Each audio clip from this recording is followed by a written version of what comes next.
حضرت امام اعظم ابو حنیفہ سرکار رحمۃ اللہ تعالی علیہ، آپ کا مبارک زمانہ ہے امام اعظم کا، تو ایک مالدار شخص تھا۔ اب امام اعظم کی فقاہت دیکھیں، فقاہت، جو اللہ نے انہیں ملکہ عطا فرما رکھا تھا۔ یہ بات بڑی توجہ طلب ہے، آپ کی پوری توجہ ہوگی تو پھر سمجھ آئے گی۔ آپ کا مبارک زمانہ ہے تو ایک بندے نے وصیت لکھی، بڑا مالدار تھا، بچے چھوٹے تھے، اس نے وصیت لکھی کہ میرے پاس مال کافی سارا ہے، میری اولاد ابھی چھوٹی ہے، اگر میں کسی غریب کو یہ امانت دیتا ہوں تو وہ اس کو کھا جائے گا، یہ مال دولت سونا چاندی وہ ہڑپ کر جائے گا، کھا جائے گا۔ اگر کسی پیسے والے کو دیتا ہوں وہ اپنی دولت کے جنابے والا زور سے اس کو ہڑپ لے گا، غصب کر لے گا۔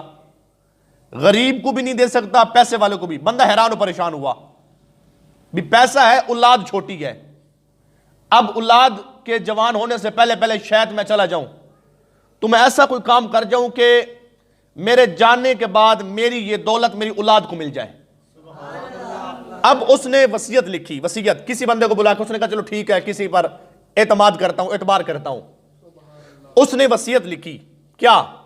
کسی بندے کو بلا کے کہا یہ میرے پاس سونا چاندی ہے، مال و منال ہے، درہم و دینار ہے، ایک بڑا تھیلا تھا اس میں، تو یہ وصیت ہے جب میری اولاد جوان ہو نا، جب میری اولاد جوان ہو تو نے کرنا کیا ہے، جو تیرا جی چاہے، جو تیرا جی چاہے، جو تیرا دل چاہے تو نے وہ میری اولاد کو دینا ہے۔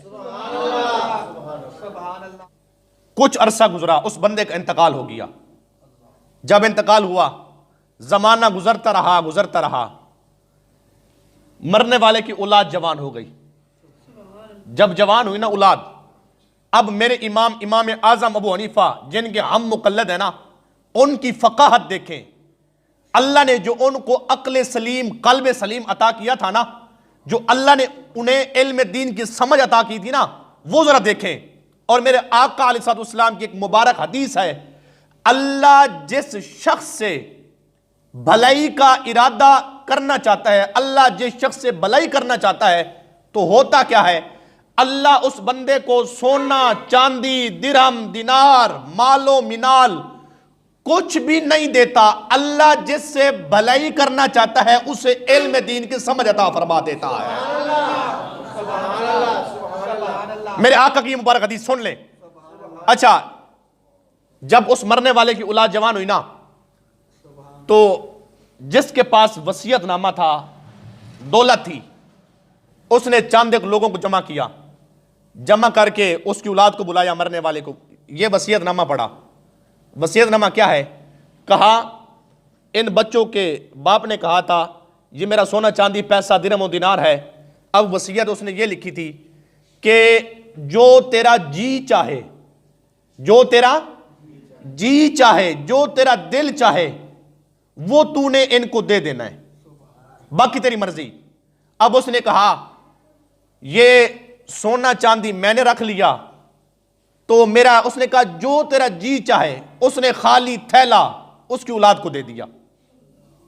کہا میرا جی یہ چاہ رہا ہے، پیسہ خود رکھ لیا، سونا خود، چاندی خود، مال و منار درہم سب کچھ خود۔ تو سب نے کہا بھی زیادتی ہوئی ہے اس کی اولاد کے ساتھ، لیکن اس کی وصیت یہ ہے کہ جو تیرا جی چاہے۔ اب سنو، سب نے کہا بھی زیادتی ہوئی ہے لیکن وصیت یہ ہے۔ اب یہ مسئلہ قاضی کے پاس پہنچا، قاضی نے بھی یہی فیصلہ کیا بھی اولاد کو ملنا چاہیے تھا، لیکن وصیت یہ ہے کہ جو تیرا جی چاہے۔ اب پیسہ ٹھیک ہے، اس نے تھیلا دیا ٹھیک ہے۔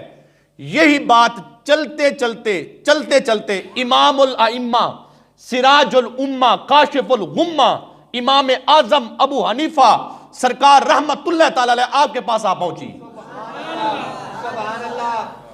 اب یہی مسئلہ امام اعظم کے پاس آیا، عاشقان مصطفیٰ۔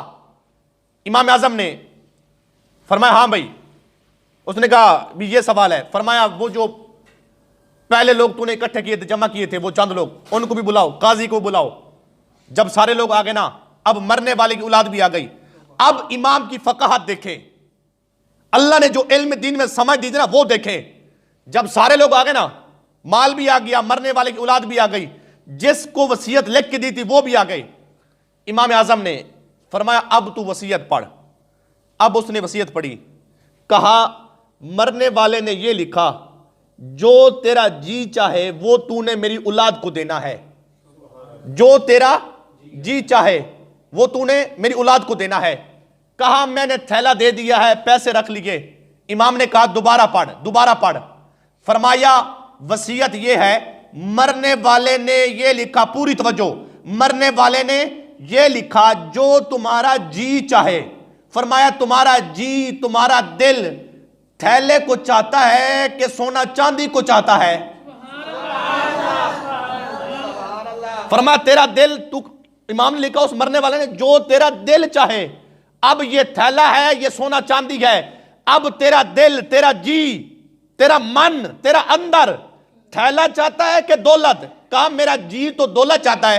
فرمایا وصیت بھی یہی ہے کہ جو تیرا جی چاہے، تیرا جی، تیرا دل سونا چاندی پیسے کو چاہتا ہے، ایسا کر، تھیلا تو رکھ، پیسہ ان بچوں کو دے دے۔